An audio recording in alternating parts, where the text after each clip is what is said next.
Olá para você que me segue no meu canal do YouTube, Felipe Dumbi-FD. É muito bom tê-lo aí do outro lado para mais uma abordagem, para mais uma temática, para mais um bate-papo. Se você ainda não se inscreveu no meu canal do YouTube, o que está esperando? Corra logo e se inscreva no meu canal e receba notificações de todos os meus vídeos em todas as semanas. Se você gostar desse vídeo, deixe o seu like, compartilhe o vídeo com as outras pessoas. Pode deixar o seu comentário também ali na descrição. Hoje estarei tratando do tema como e quando foi compilado o cânon da Bíblia. Isso mesmo, como e quando foi compilado o cânon da Bíblia. Provavelmente você já ouviu falar do termo cânon. O termo cânon ou cânone, como é usado por algumas outras pessoas, é de facto usado para descrever os livros que foram divinamente inspirados e por isso pertencentes à Bíblia Sagrada. Determinar o cânon foi um processo primeiro feito por rabinos, judeus e eruditos e depois mais tarde por cristãos primitivos. Certamente foi Deus quem decidiu que livros pertenciam ao cânon bíblico. Um livro ou escritura pertenceu ao cânon a partir do momento que Deus inspirou sua autoria. É simplesmente uma questão de Deus convencer seus seguidores humanos de que livros deveriam ser incluídos na Bíblia Sagrada. Em comparação ao Novo Testamento, houve pouca polêmica a respeito do cânon do Velho Testamento.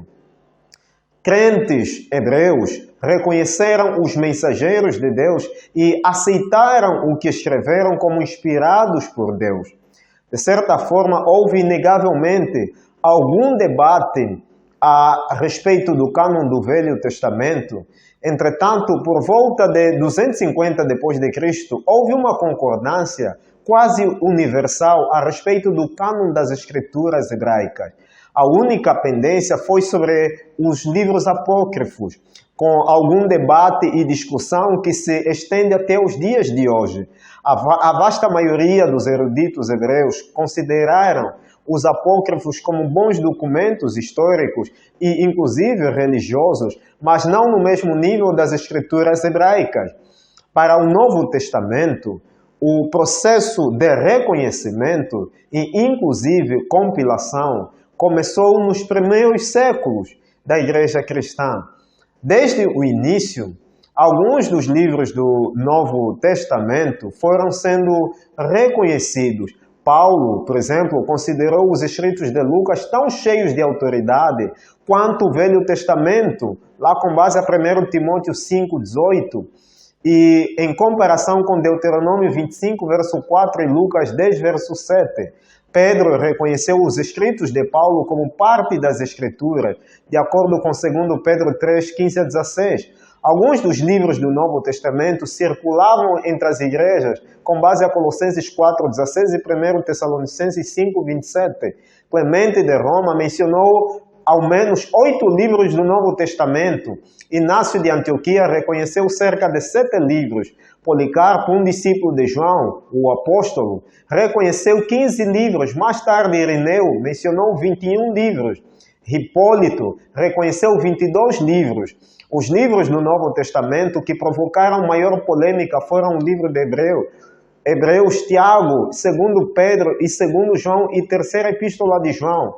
O primeiro cânon foi o cânon muratoriano, que foi compilado em 170 depois de Cristo. O cânon muratoriano incluiu todos os livros do Novo Testamento, exceto Hebreus, Tiago e 3ª Epístola de João. Em 363 depois de Cristo, o Concílio de Laodiceia estabeleceu que somente o Velho Testamento, inclusive os livros apócrifos e os 27 livros do Novo Testamento, deveriam ser lidos nas igrejas.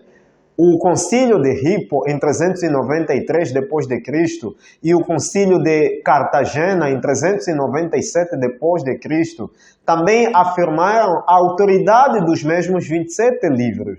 Os concílios se basearam em algo similar aos seguintes princípios para determinar se um livro do Novo Testamento era realmente inspirado pelo Espírito Santo ou não.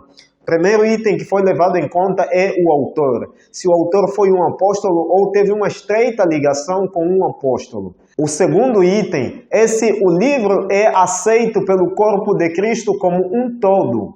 O terceiro item que foi levado em conta é se o conteúdo do livro é de consistência doutrinária e ensino ortodoxo. Já o quarto item que foi levado em consideração é se este livro contém provas de alta moral e valores espirituais que reflitam a obra do Espírito Santo. Novamente, é crucial recordar que a Igreja não determina o cânon. Nenhum concílio primitivo determinou o conteúdo do cânon. Foi de facto Deus e unicamente Deus quem determinou quais livros pertenciam à Bíblia. Foi simplesmente questão de Deus convencer seus seguidores a fazer o que ele já havia decidido. O processo humano de reunir os livros da Bíblia foi imperfeito, mas Deus, em sua soberania, e apesar de nossa ignorância e teimosia, levou a igreja primitiva ao reconhecimento dos livros que ele havia de facto inspirado. E sabe, a questão de inspiração é um elemento que também a gente tem como fundamento na própria palavra de Deus, na própria Bíblia. Isto, de acordo com 2 Timóteo, capítulo 3, verso 16, e inclusive, segunda epístola de Pedro, capítulo 1, verso 21. No entanto, eu espero que você tenha gostado desse vídeo, que Deus abençoe você, que Deus abençoe a sua família. Até a próxima.